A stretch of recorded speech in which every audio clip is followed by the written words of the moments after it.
Ye mama kwaba biom. The kingdom of Asante. As all rain, that's a way who and was here and uncle or the ample for Kitiki. Now, medical can say, Upe a member and the papa mupa dia. Actually, say, we the kingdom of Asante, or the ample for Kitiki for and I just say, Ninasa. Now, and they say, ye didn't young, ye the Okasa. Ye de senia ye fire ho tamafura ne ma nyina ba bebre ma hu se ye ka mamre na wodi guade ma ankum eti ene nso ye du foforo so enne de eye okasa bia ye ka nanso ye nim kwan a sa kasa no fa so bai ma ye de ye adwuma na ne di kan ne se akanfo wo kwan bebre a wo fa so di nya won kasa no ebi ye no wo friend circumstantial se ebia wonga wo obi buronya nti wo so wo friend kwasi buronya ti circumstances na dey side ni bai se wonga to obi kwasi ade eje se adai ekuapim sa adai asante ni atwem no beka ade ni nyina ye mununkum na wonga wo obi nti ese obi a akosu ade mununkum na ye de aso so ne mranin afensu obi ye kokwa ye so oye we de oye mi buroni kwasi buroni wo de ato no ane ye woni ema bi nso ho a ye ya yetumi di nyakasa na bi ne se ye de yensa bo opun mu neje kokoko a na ye nyakasa kokoko ano no wo fe onomatopoetic se ye te se nsa nso wo so wo tumpam ma ye se tinton ye tintonti enu musane ye fa adwene sansem ye bia na nam so ema asema wo friend akwantu eye den ene ye nya din se obi afi baabi ko baabi ne ye se ye akwantu bi okwan ba kon so ye fa so nya kasa ni bi kura nso ne se eno de se bia se obi ko bokwan won obo to create so pai kwan ti ese wo na wo bokwan ti ese ye de ko ayi aye se akwan bo to kwan no eye kan tete asetena bi na de bai ti afa ni e ba be wuram nanso ne e be wuram no ade ba kwa ma kasa echidi ene ne hwehwem eye den ba ko ansa na makwa kwantu no so ene ne wo friend ethnographical relationship na memma onhwe so oba yen enkran baby a wuritie yen fi ani akuapemfo wo ben papa wo bohye e wo breku so na sani amekan wo ethnographical relationship e kire se baby a wote no ben nti won na ye sese kakra enu nti ye betuma kase we co culture ne wo friend co culture nti wutie sa afenu na won kasa ni bi esese okuape ni betuma kase opono eye table aye didi so opono nanso enam se nkranfo no ne won atena ache ni nti nkranfo no so kan okpon hwese nsakra kakra wom sakra wom ne se enkran de no we introducing your friend consonant digraph KP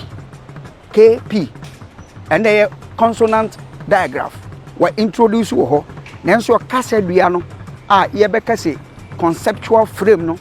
and the etim ho yen san fa de fufuru bio se okuape ni be kase mfensere aye window na okreni ne beka sanfre ono so nsakra kakra abam ene se wo frɛ bibi consonant exchange won se mfensere ne sanfre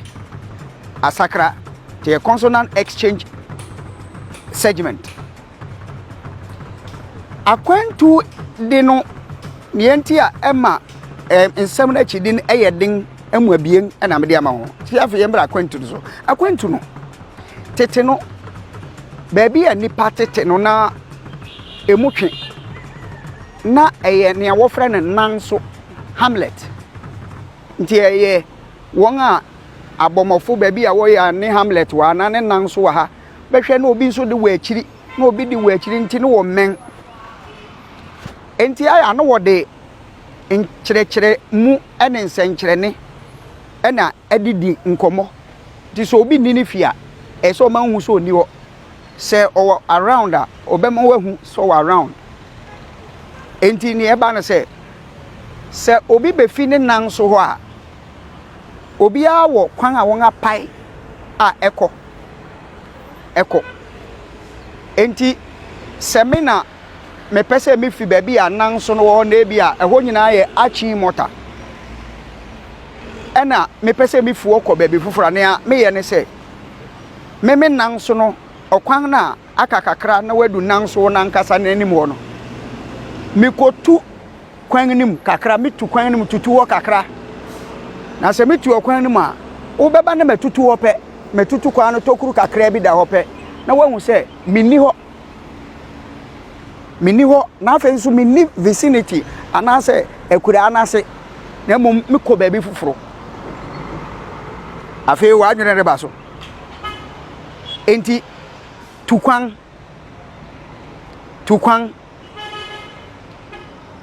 enti afedi ebeye se obi ko na nea oni ho no won se watutu ne kwan ni ma o wo se watu kwan wo echeso oni ho enti yebenya ne yedikan tukwan no a eye yebeka se eno eye adeyo tukwan na yede fa ne wo friend morphological concept morphology se okwan a yefa so enya adeyo ene din yan akanfo no okwan a yefa so enya edin ne se adeyo no eye tukwan na wo tukwan ne mu no tu a eno na ye adeyo no wo de kobata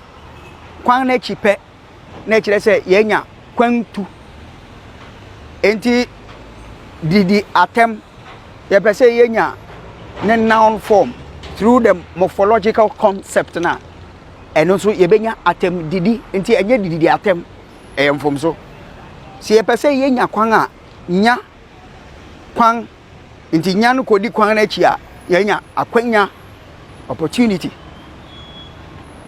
enti akwantu na nia edikan ba wotrim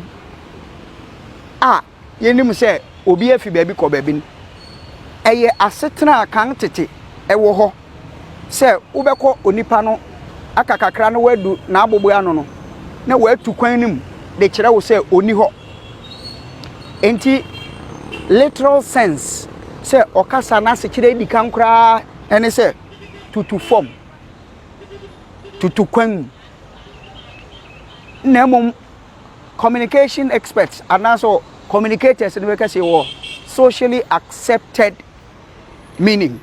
eno ne yede amane sesi a ye frɛ ne sɛ obi afi baabi rekɔ baabi ne yeso watu kwan enti watu kwan na ase ane sɛ kan tete no na nka obi fi baabi akɔ baabi a onkasa na wo bɛkɔ no watu ni kwan nim enti ebɛyɛ kasa sɛ oh watu kwan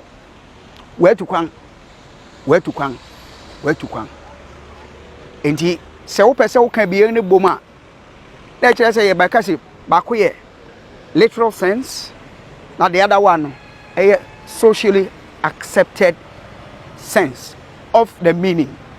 enti se wote watu kwan a aya na wakai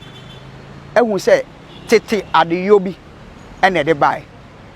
wo frem nana odey ampofo na me say the kingdom of Asante afi yere ba ni gidigidi ti se nsunsuan na wa hu me wo ho a hwehwe odey ampofo keteke na wo be hu me ho you yabai na yaba the kingdom of Asante